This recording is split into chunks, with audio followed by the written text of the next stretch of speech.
ಮಹಿಳೆ ಅಡುಗೆ ಮಾಡೋದಕ್ಕೆ ಲಾಯಕ್ಕು ಎಂಬ ಶಾಮನೂರು ಶಿವಶಂಕರಪ್ಪ ಹೇಳಿಕೆ ವಿಚಾರಕ್ಕೆ ಸಂಬಂಧಪಟ್ಟಂತೆ ಶಾಮನೂರು ಶಿವಶಂಕರಪ್ಪ ಹೇಳಿಕೆಗೆ ಡಿಸಿಎಂ ಡಿಕೆ ಶಿವಕುಮಾರ್ ಖಂಡನೆ ವ್ಯಕ್ತಪಡಿಸಿದ್ದಾರೆ. ಹೆಣ್ಣು ಮಕ್ಕಳು ಕುಟುಂಬದ ಕಣ್ಣು. ಕಾಂಗ್ರೆಸ್ ಪಕ್ಷ ಅವರ ಮಾತನ್ನ ಶಾಮನೂರು ಶಿವಶಂಕರಪ್ಪ ಅವರ ಮಾತನ್ನ ಒಪ್ಪೋದಿಲ್ಲ. ಅವರಿಗೆ ವಯಸ್ಸಾಗಿದೆ. ಯಾವ ಕಾರಣಕ್ಕಾಗಿ ಈ ರೀತಿಯಾಗಿ ಮಾತನಾಡಿದ್ದಾರೆ ಗೊತ್ತಿಲ್ಲ. ಕಾಂಗ್ರೆಸ್ ಪಕ್ಷ ಮಹಿಳೆಯರ ಸಬಲೀಕರಣಕ್ಕಾಗಿ ಬದ್ಧವಾಗಿರುವಂತಹ ಪಕ್ಷ. ಇದೇ ಕಾರಣಕ್ಕಾಗಿ ನಾವು ಲೋಕಸಭೆ ಚುನಾವಣೆಯಲ್ಲಿ 6 ಮಹಿಳೆಯರನ್ನ ಚುನಾವಣಾ ಕಣಕ್ಕೆ ಇಳಿಸಿದ್ದೇವೆ.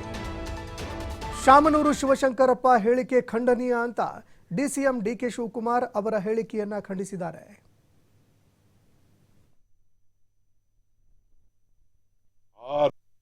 ಕಾಂಗ್ರೆಸ್ ನಾನು ಕುಟುಂಬದ ಕಣ್ಣು. ಪಾಪ ಅವ್ರಿಗೆ ವಯಸ್ಸಾಗಿದೆ, ಅವ್ರಿಗೆ ಯಾವುದೋ ಲೆಕ್ಕಾಚಾರದಲ್ಲಿ ಮಾತಾಡ್ತಾರೆ. 6 ಜನ ಹೆಣ್ಮಕ್ಳಿಗೆ ಅವರು ಸೊಸೆನೂ ಸೇರಿ first time in the history of Karnataka Congress 6 ಜನ ಹೆಣ್ಮಕ್ಳಿಗೆ ಪಾರ್ಲಿಮೆಂಟ್ಗೆ ನಾವು ಟಿಕೆಟ್ ಕೊಡ್ತೀವಿ. 6 ಜನ. ನಮ್ಮೆಲ್ಲ ಕಾರ್ಯಕ್ರಮಗಳನ್ನ ಹೆಣ್ಮಕ್ಳ ಕಷ್ಟ ಗಮನ ಇಟ್ಕೊಂಡೇ ನಾವು ಕೊಡ್ತೀವಿ.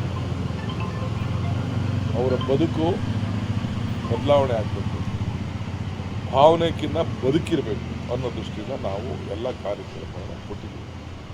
ಈಗಿರುವಂಥ ಸಂದರ್ಭದಲ್ಲಿ ಅವರ ಹೇಳಿಕೆ ಖಂಡನೀಯ.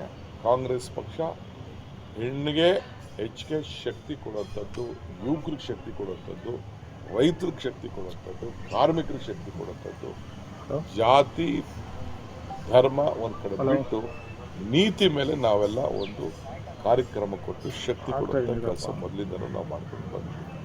ಕಾಂಗ್ರೆಸ್ ನಾನು ಹೆಣ್ಣು ಕುಟುಂಬದ ಕಣ್ಣು.